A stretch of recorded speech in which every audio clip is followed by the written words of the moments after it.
அனுதினமும் கிருபையில் இன்று. நீதிமொழிகள் 10:30.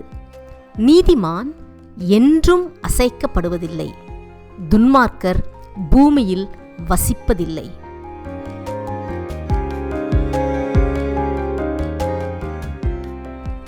அன்று தேவன் யோபுவை குறித்து உத்தமனும் சன்மார்க்கனும் தேவனுக்கு பயந்து பொல்லாப்புக்கு விலகுகிறவன் என்று சாட்சி பகரும் அதே நேரத்திலே யோபுவை பாவமற்றவன் என்றோ நீதிமான் என்றோ கூறவில்லை.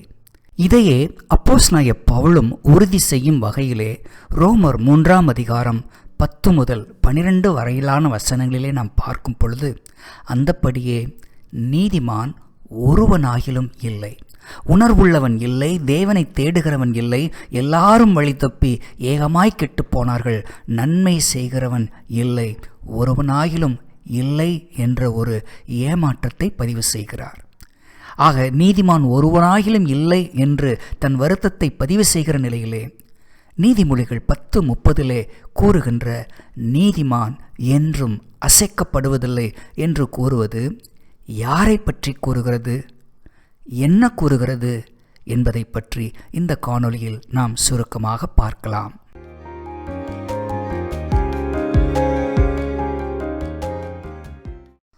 அன்புக்குரியவர்களே, 3 வார்த்தைகள் அடங்கிய நம்முடைய தியானத்திற்கான திருவசனத்தில் நாம் கவனிக்கின்ற 3 குறிப்புகள்.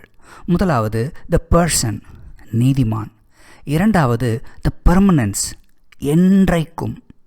மூன்றாவது த ப்ராமிஸ், அவன் அசைக்கப்படுவதில்லை.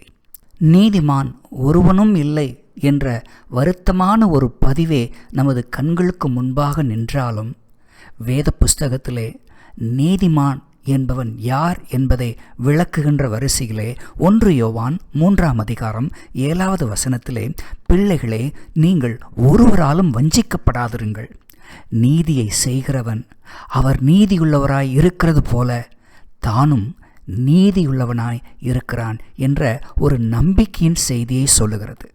அதாவது முதல் ஆதாமாகிய முதல் மனிதனுக்குள் நாம் யாவரும் பாவிகளாக இந்த பூமியில் பிறந்து நீதியற்றவர்களாய் இருந்தாலும், 2ஆம் ஆதாமாகிய இயேசு கிறிஸ்துவுக்குள் அவருடைய பலத்தோடு கூட நாம் நீதியான காரியங்களை செய்யும் பொழுது நாம் நீதிமான்கள் என்று அழைக்கப்படுகிறோம்.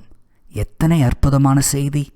தேவனுடைய பிள்ளைகளாகிய நீங்களும் நானும் தேவனுக்குள் தேவனுடைய பலத்தோடு நாம் செய்கின்ற நீதியான காரியங்கள் கூட அவைகள் அழுக்கான கந்தையாக இருக்கிறது என்று சொல்லி ஏசாயா தீர்க்கதரிசன புஸ்தகம் 64வது அதிகாரம் 6வது வசனத்திலே வாசிக்கின்றோம். அப்படியானால் தேவனுடைய பிள்ளைகளாகிய நமக்குரிய நம்பிக்கை என்ன? எப்படிப்பட்ட செயல்களினால் உண்மையாகவே நாம் நீதிமான்களாக மாற்றப்படுகிறோம் என்பதற்கு பதில் கூறும் வகையிலே 2 கொரிந்தியர் 5ஆம் அதிகாரம் 21வது வசனத்திலே அப்போஸ்தலனாகிய பவுல் இப்படியாக கூறினார், நாம் அவருக்குள் தேவனுடைய நீதியாகும் படிக்கு பாவம் அறியாத அவரை, அதாவது இயேசு கிறிஸ்துவை தேவன் நமக்காக பாவமாக்கினார்.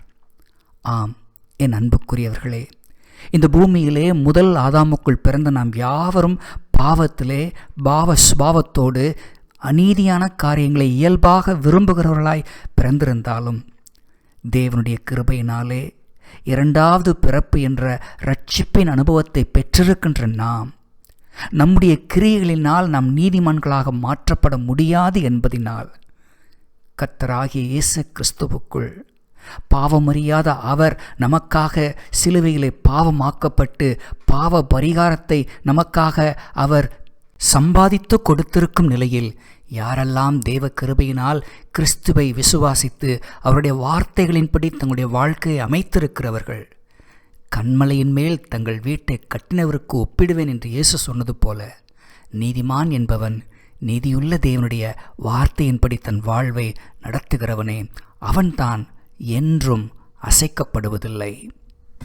நீதிமான் என்றும் அசைக்கப்படுவதில்லை என்றால் அவனுக்கு துன்பம், துயரம், பிரச்சனை, வருத்தம் வராது என்று அர்த்தம் அல்ல. யோசேப்பு, தாவீது, யோபு, தானியேல், ஷாத்ராக், மேஷாக், ஆபேத்நேகோ, அனைத்து அப்போஸ்தலர்கள் முதல் நூற்றாண்டு கிறிஸ்தவர்கள் இப்படி எண்ணற்ற தேவனுடைய பிள்ளைகளுக்கு எத்தனையோ விதமான துன்பமும் துயரமும் விபத்தும் வியாதியும் வந்த பொழுதும் அவர்கள் அசைக்கப்படவில்லை. காரணம், அழைத்தவர் உண்மையுள்ளவர், முடிவு பரியந்தமும் நடத்தி செல்வார் என்பதின் வரிசையிலே நீதிமான் என்றும் அசைக்கப்படுவதில்லை என்று கூறுகிறது. இதற்கு சிறந்த எடுத்துக்காட்டு யோபு.